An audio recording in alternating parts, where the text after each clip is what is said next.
We're creating a how tutorial on how to access your class on Google Classrooms and your Jamboard assignments.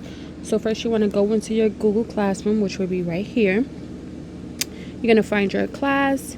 You have all the information here. We're going to go to the assignment that I mentioned, which was Jamboard. You're going to go right here.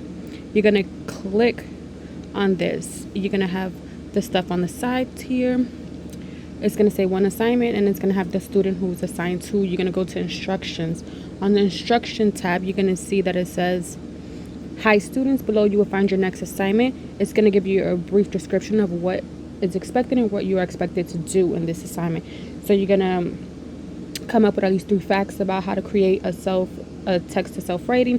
What do you need to include in that? For example, here I gave you an example. What correlations, similarities do you have with the character? That's something that I will write on one of the sticky notes, just to give you an idea. Secondly, you will answer 2 questions about an author and illustrator. What is their role?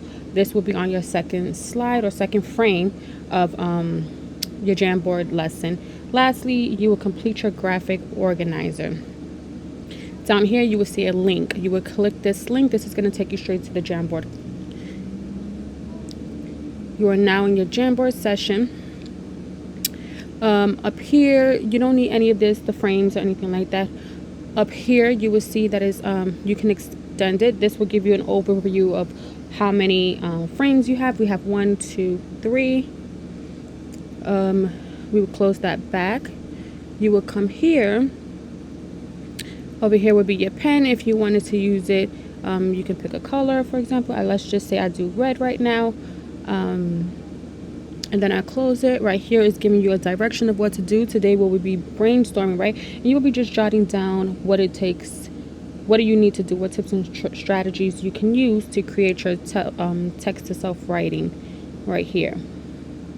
This is this one right here is an eraser. You can go back and erase it, right? So this is a sticky note, and on the sticky note, right, it says what have you learned about text to self writing. We have these sticky notes. You can click on it. I will give you access to edit. This is a text box. You will click it. You will write just for example, whatever it was that you wanted to put. You would drag it and you would put it in a sticky note. You can rotate it by clicking right here in the upper corner, etc. We're not going to keep that there. It was just an example, so we're going to delete it. Then we will go to our next slide. And our next slide, you will see 2 options of books here. We have The Night Before My Birthday, and we also have My New Big Kid Bed.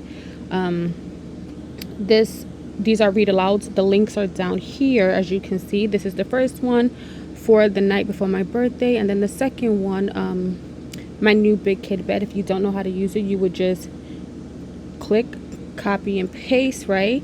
So I would just go right here. You will copy and paste this, and you can have your mom open up a new browser and you will put it in there. Then you will come over here and it will ask you the questions, right? What does an author do? You see it's highlighted underneath so you know. Write down your response. You can come here, you can use a pen. It's different sizes, right? You can write it like this. Let's erase that.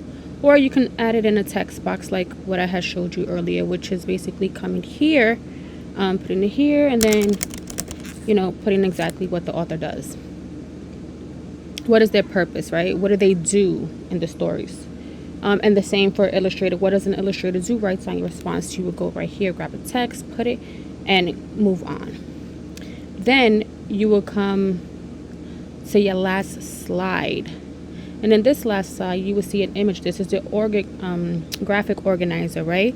So in this one, you have right there, and also on the top, you have a little brief description of exactly what you're going to be doing, right? It tells you, lastly, I want you to complete your graphic organizer. Remember to make that connection below. You will find, right? You will find some tips to think of when writing. These are just some little things you want to think of when writing to help you make your connections, right? Up here you see it says this part in the story reminds me of the time. What experiences do you share with the character? How does this story remind you of a point in your life? connect to a character in a story, connect to an event in your story. You would just jot all this information down again by using the text box. You would just put it here. You can grab the corners to make it big. If you want to add something else, you can do that as well. Once you're done, you will go back. You will be finished. You will submit it. I will have access to it. I will be able to look over it and grade it. You can go back to the front if you want to.